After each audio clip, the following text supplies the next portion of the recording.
Hi అండి అందరికీ welcome to my channel. Climate అంతా చాలా చల్లగా ఉంది కదండి తుఫాన్ వల్ల. ఎప్పుడు హాటే కాకుండా వేడిగా ఇలా సేమియా చేసుకొని తినండి, సూపర్గా ఉంటుంది. ప్రాసెస్లోకి వెళ్ళిపోదాం, వచ్చేయండి.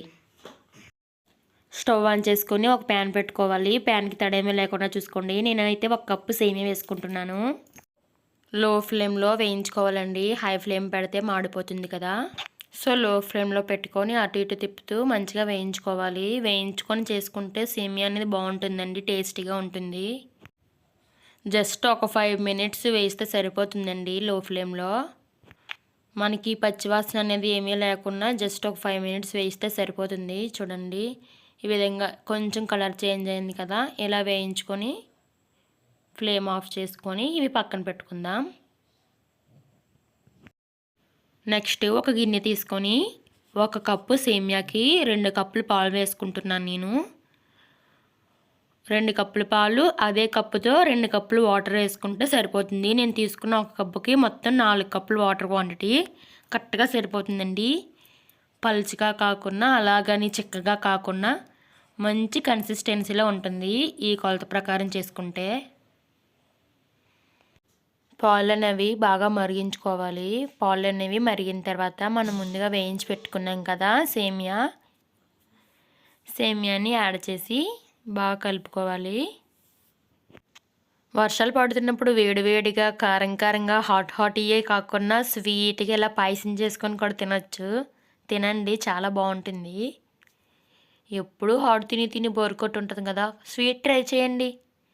ఇప్పుడు కొంచెం యాలకులు దంచుకొని వేసుకుందాం, ఫ్లేవర్ అనేది బాగుంటుంది. సేమియా అనేది ఒక 50% ఉడికిన తర్వాత మనం ఏ కప్పుతో అయితే సేమియా తీసుకుంటున్నామో దానిలో 1/2 వంతు షుగర్ వేసుకోవాలి. బాగా ఎక్కువ షుగర్ స్వీట్గా ఉన్నా సరే మనం తినలేం కదండి, అలాగన్నా తక్కువగా ఉన్నా తినలేము. 1/2 కప్పు వేసుకుంటే దీనికి కరెక్ట్గా సరిపోతుంది. మీ ఇష్టం, మీ స్వీట్నెస్ని బట్టి మీరు అడ్జస్ట్ చేసుకొని యాడ్ చేసుకోవచ్చు. ఇప్పుడు నెయ్యి ఉంటే నెయ్యి కూడా వేసుకోవచ్చు. డ్రై ఫ్రూట్స్, జీడిపప్పు, బాదం, కిస్మిస్ ఏముంటే వేసుకోవచ్చు. నాకైతే ప్రస్తుతానికి ఇంట్లో బాదం ఒకటే ఉంది, నేనైతే ఇంకా అవే వేసుకుంటున్నాను. లో ఫ్లేమ్లో ఇంకో 5 మినిట్స్ ఉంచుకుంటే సరిపోతుంది, మన సేమియా రెడీ అయిపోతుంది. అలా ఎక్కువసేపు ఉంచినా బాగా గట్టిగా అయిపోయి చిక్కగా అయిపోతుంది. చిక్కగా ఉన్నా తినలేము, అలాగని వాటర్లా ఉన్నా సరే బాగోదు. చూడండి, కన్సిస్టెన్సీలో ఉంటే బాగుంటుంది తినడానికి.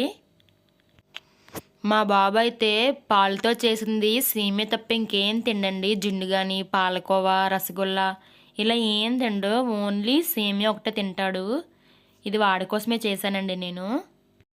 సేమియా పాయసం అనేది వేడిగా ఉన్నప్పుడు తింటేనే బాగుంటుంది కదండి, కూల్ అయినప్పుడు అయితే అస్సలు తినలేము. ఇటు చూడండి, మా పాప దానికి వేసేవలేదని వాళ్ళ అన్నయ్య దగ్గరికి వెళ్ళి 1 స్పూన్ తింటుంది. అది అయిపోయిన తర్వాత మళ్ళీ వాళ్ళ డాడీ దగ్గరికి వెళ్ళి ఇంకో స్పూన్ తింటుంది. అక్కడ అయిపోతే ఇక్కడ అయిపోతే అక్కడ ఇటాడు తిరుగుతూ తింటుంది. మీ ఇంట్లో కూడా ఇంతేనా? కామెంట్ చేయండి. వీడియోలు నచ్చితే లైక్ చేయండి.